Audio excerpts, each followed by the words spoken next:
के नीचे डालने लगा।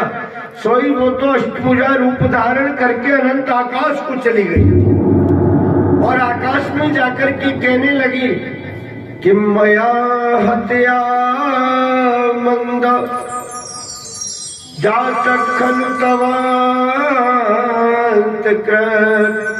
यत्र क्व पूर्व शत्रु माहिंसी कृपणान वृथा। अरे राजा कंस, अरे पापी कंस, तू मेरे जैसे निरपराध बालकों को क्या मारता है? तुझे मारने वाले ने तो ब्रजमंडल में जन्म ले लिया। हाथ जोड़ करके राजा कंस कहने लगा, माता जी कृपा करके ये तो बताइए ब्रजमंडल में लिया कहाँ? कौन से शहर में, किस नगर में, कौन से गांव में? परंतु वो कन्या कहने के लिए लगी यत्र कोवा, गांव का नाम नहीं बताऊंगी, लेकिन लिया ब्रजमंडल। इधर राजा कंस ने अपने दूतों को बुला करके सारे ब्रज में भेज दिया कि जिस घर के बीच में 6-6 महीने तक के बालक हों सबको समाप्त कर दो, क्योंकि भगवान श्री कृष्ण का जन्मोत्सव 6 महीने तक चला। राजा कंस के बर के बीच में ये भय था, कहीं नंद बाबा के भवन में तो मेरा शत्रु नहीं है। और आपको पता है कन्हैया का जन्म भाद्रपद कृष्णा अष्टमी को हुआ और किशोरी जी का जन्म भाद्रपद शुक्ला अष्टमी को हुआ। केवल 15 दिन का ही अंतर है। जब यहां नगाड़े बज रहे, ढोल बज रहे, जय जयकार हो रही, बधाई गाने के लिए लोग आ रहे और नंद बाबा ने भी खूब बधाई बांटी सबको। ऐसा कहते हैं बंधुओं, धैनु नाम नियते प्रादात विपरीत सम्मेलन करते।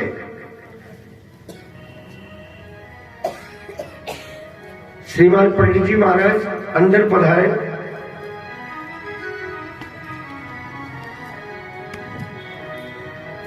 धैनु नाम नियते प्रादात विपरीत सम्मेलन करते। 2 लाख गायों का दान नंद जी ने ब्राह्मणों को तुरंत कर दिया। 2 लाख गायों का दान किया। ब्रज के बीच में 9 नंद हैं। कितने नंद हैं? 9 नंद।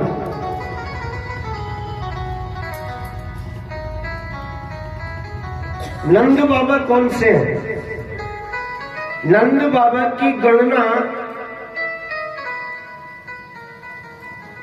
महानंदों में की जाती है। नंद क्या है? नंद किसी का नाम नहीं है। नंद एक गद्दी होती है। जैसे राजा जनक, जानकी जी के पिता है ना, उनका नाम जनक नहीं है, नाम तो है शीरध्वज, लेकिन जनक क्यों कहलाए? जो सिंहासन है, जो गद्दी है, उस गद्दी पर जो भी बैठेगा वो जनक नाम से ही विख्यात होगा। इसी तरह महानंद 13 से लेकर के 16 लाख के बीच में जिनके पास में गौधन है वो महानंद है। और 9 से लेकर के 13 लाख के बीच में जिनके पास गौधन है वो नंद है। और 7 लाख से लेकर के 5 लाख के बीच में जिनके पास में गौधन है वो उपनंद है। तो सबसे ज्यादा गौ किनके पास थी? नंद बाबा के पास। उस समय के बीच में इतनी गैयाएं थीं कि भगवान श्री कृष्ण चंद्र के जन्म के समय ब्राह्मणों को धैनु नाम नियते प्रादात विप्रेभ्य समलंकृते 2 लाख गायों का दान तुरंत कर दिया। फिर भी नंद जी के पास में 13 लाख गैया बची। विचार कीजिए कितनी गैया थी। सारा जीवन गौ माता की सेवा के बीच में लगा दिया। अब कितने ही लोग नहीं मानने वाले तो इसको भी नहीं मानेंगे। सोच रहे होंगे क्या पता महाराज झूठ बोल रहे हैं। भाव होता है। अगर आप सच्ची भाव से सच्ची श्रद्धा से भगवान की कथा को ग्रहण करोगे। आज हमारी कक्ष में हमारे विद्वानों ने जाकर के कहा था, बोले महाराज कोई भगत जी ऐसे कह रहे हैं कि पंडित जी ने भागवत जी में जो चरित्र बताया मरुदगण का, कोई सज्जन ऐसे पूछने वाले मुझे नहीं मिले आज तक। अब पीठ पीछे कोई किसी से कुछ भी कह दो, बोले पंडित जी गलत कह रहे हैं। तो अगर आपने थोड़ी बहुत भी विद्या पढ़ी है, अगर आप अक्षर पढ़ना जानते हैं, श्लोक तो नहीं पढ़ सकते, अगर श्लोक पढ़ते जब तो इस बात को कह ही नहीं सकते। कोई भी हो, मुझे पता नहीं है कौन नहीं है, लेकिन किसी व्यक्ति ने कहा है। तो देखिए, अगर आप भागवत जी का नारियल दें तो अभी मैं आपको श्लोक पढ़ करके सुना दूं 1 मिनट में। और अगर नारियल नहीं है तो फिर 6ठे स्कंद 6ठम स्कंद से स्कंद की 13 अध्याय से और 18 अध्याय तक अवलोकन कर लेना। आपको स्पष्ट में यह पता लग जाएगा कि मरुदगण कौन थे और कैसे उनका जन्म हुआ।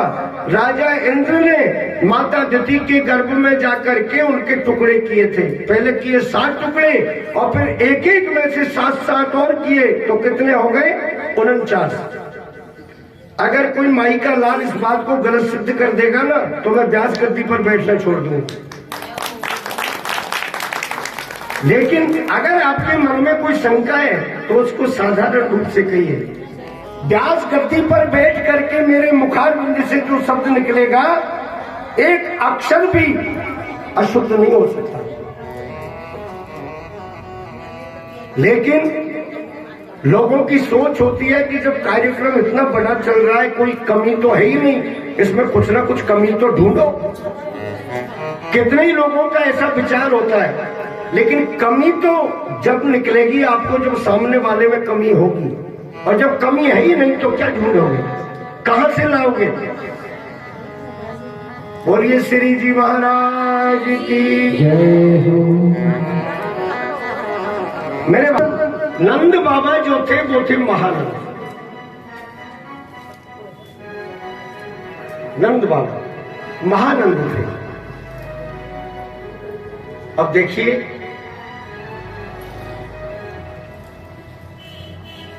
किशोरी जी का जन्म भाद्रपद शुक्ला अष्टमी को हुआ। केवल 15 दिन छोटी है राधे जी।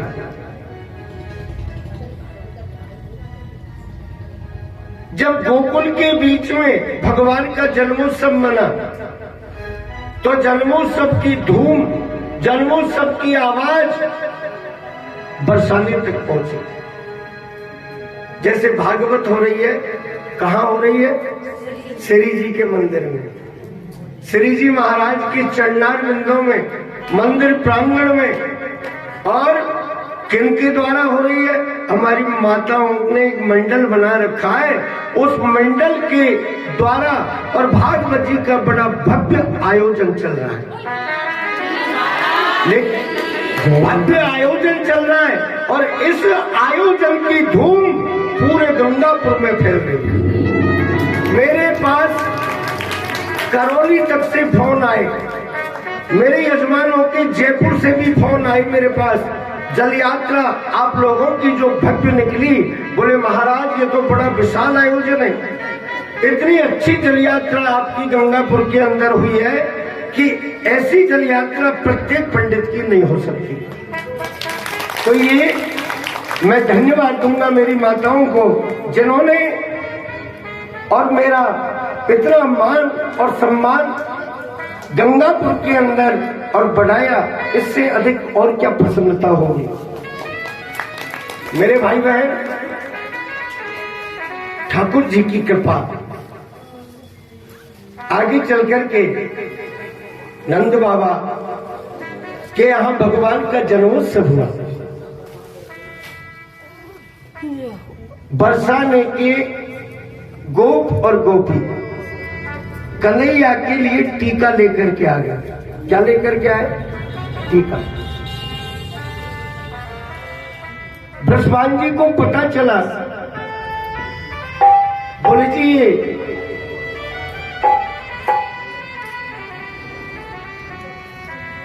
ये आवाज काहे की आ रही है?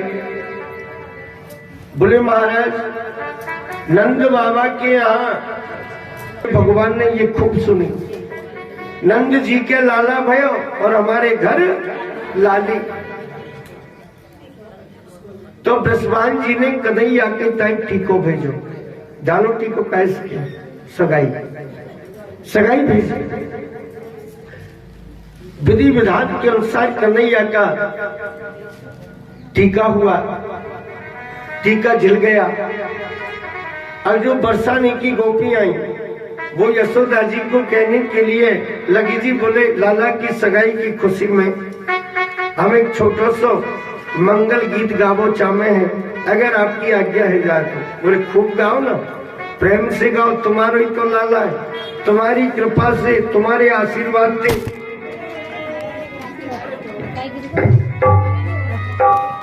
मैंने लड़ाई कृष्ण नाम की, मैंने लगाई कृष्ण नाम की, मैंने लगाई कृष्ण नाम की, मैंने लगाई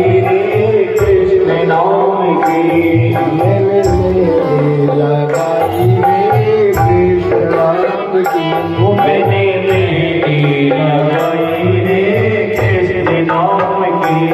मेरे होठों पे कृष्ण, मेरे होठों पे कृष्ण, मेरे होठों पे कृष्ण, मेरे होठों पे कृष्ण, मेरे होठों पे कृष्ण, मेरे होठों पे कृष्ण, मेरे होठों पे कृष्ण, मेरे होठों पे कृष्ण, मैंने नथनी गड़ाई कृष्ण नाम की, मैंने नथनी गड़ाई कृष्ण नाम की, मैंने मेहंदी लगाई कृष्ण नाम की, मैंने मेहंदी लगाई कृष्ण नाम की।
बड़ा